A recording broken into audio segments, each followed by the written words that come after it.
پاکستان میں ٹیلی ویژن پر نمودار ہونے والا پہلا چہرہ، pride of performance award, anchor person, host, شاعر، ادیب، سیاستدان، فلم سٹار طارق عزیز کیسے پارلیمنٹیرین بنے اور عمران خان کے ساتھ الیکشن کا کیا نتیجہ رہا؟ انتقال کے بعد طارق عزیز کی دولت کسے ملی؟ میں ہوں شہزاد گلزار اور ریمارکیبل بایوگرافیز میں آج ہم ذکر کر رہے ہیں ہر دل عزیز شخصیت محترم طارق عزیز کا۔ طارق عزیز 1936 متحدہ ہندوستان کے شہر جالندھر میں میاں عبدالعزیز پاکستانی کے گھر میں پیدا ہوئے۔ آپ کے والد محترم قیام پاکستان سے 10 سال قبل 1937 سے ہی اپنے نام کے ساتھ پاکستانی لکھتے تھے، جو مرتے دم تک ان کے نام کا حصہ رہا۔ قیام پاکستان کے بعد وہ ہجرت کر کے پاکستان کے شہر ساہیوال میں مقیم ہوئے۔ آپ نے ابتدائی تعلیم کے بعد گورنمنٹ کالج ساہیوال سے گریجویشن مکمل کی اور بعد ازاں حصول روزگار کے لیے لاہور منتقل ہو گئے۔ 1960 میں ریڈیو پاکستان سے منسلک ہوئے، 4 سال ریڈیو سے وابستہ رہے۔ 1964 میں جب پاکستان میں ٹیلی ویژن متعارف کروایا گیا تو ٹی وی پر سب سے پہلا نمودار ہونے والا چہرہ طارق عزیز کا تھا۔ انہیں پی ٹی وی کی باقاعدہ نشریات کے آغاز کرنے کا اعزاز حاصل ہے۔ السلام علیکم۔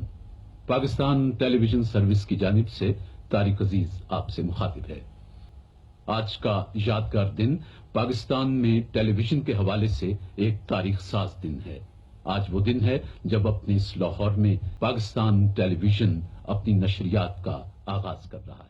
ابھی کچھ دیر پہلے طارق عزیز نے بہت سی اہم سیاسی، سماجی اور فلمی دنیا کی شخصیات کے انٹرویوز بھی کیے۔ 1974 میں طارق عزیز نے پی ٹی وی کے پلیٹ فارم سے پاکستان میں اپنی نوعیت کے پہلے پروگرام گیم شو نیلام گھر کا آغاز کیا، جو دیکھتے ہی دیکھتے مقبول ہوتا چلا گیا۔ اس کے ساتھ ہی طارق عزیز پاکستانیوں کے دلوں میں راج کرنے لگے۔ اس شو میں ان کے برجستہ جملے اور خوبصورت اشعار انہی کا خاصہ تھے۔ محفل محفل صحبت رکھو، دنیا میں گمنام رہو۔ نیلام گھر کو بعد میں طارق عزیز شو اور پھر 2006 میں بزم طارق عزیز کا نام دیا گیا۔ طارق عزیز پاکستان کے مہنگے ترین اینکر بھی تھے۔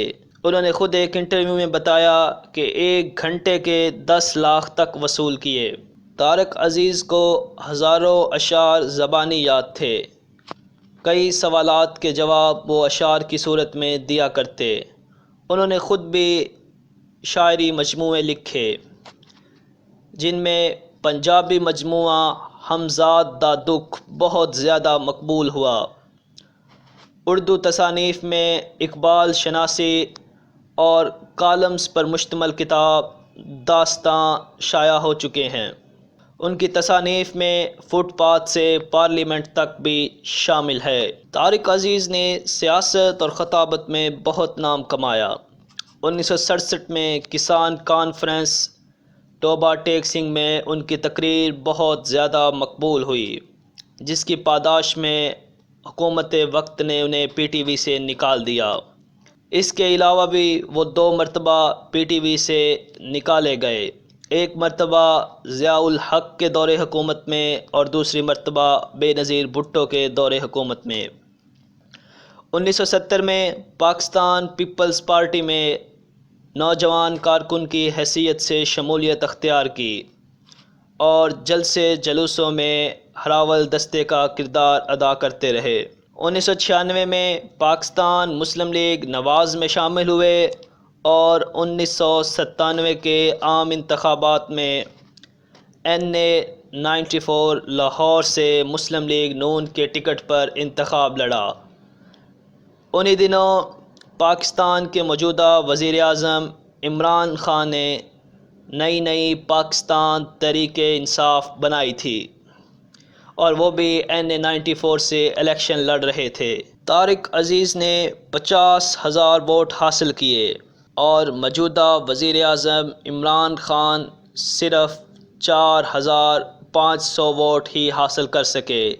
یوں طارق عزیز نے عمران خان کو 45,000 کے بھاری مارجن سے شکست دی۔ 1999 تک وہ ممبر قومی اسمبلی رہے۔ 1992 میں طارق عزیز کو ان کی خدمات کی بدولت پرائڈ آف پرفارمنس ایوارڈ سے نوازا گیا۔ طارق عزیز نے شوبز کی دنیا میں بھی خوب نام کمایا۔ انسانیت، ہار گیا انسان اور سالگرہ جیسی کئی کامیاب فلمیں کیں۔ طارق عزیز کا ایک بیٹا تھا جو کہ ایک حادثے میں جاں بحق ہو گیا۔ بیٹے کی وفات کے بعد انہوں نے وصیت کر رکھی تھی کہ میرے مرنے کے بعد میری تمام جائیداد پاکستان کے نام کر دی جائے۔ 17 جون 2020 کو وہ حرکت قلب بند ہونے سے 84 سال کی عمر میں جہان فانی سے کوچ کر گئے۔ یوں پاکستان ایک عظیم کالم نگار، مفکر، دانشور، سیاستدان اور اینکر پرسن سے محروم ہو گیا۔ آپ کو گارڈن ٹاؤن لاہور کے قبرستان میں سپرد خاک کیا گیا۔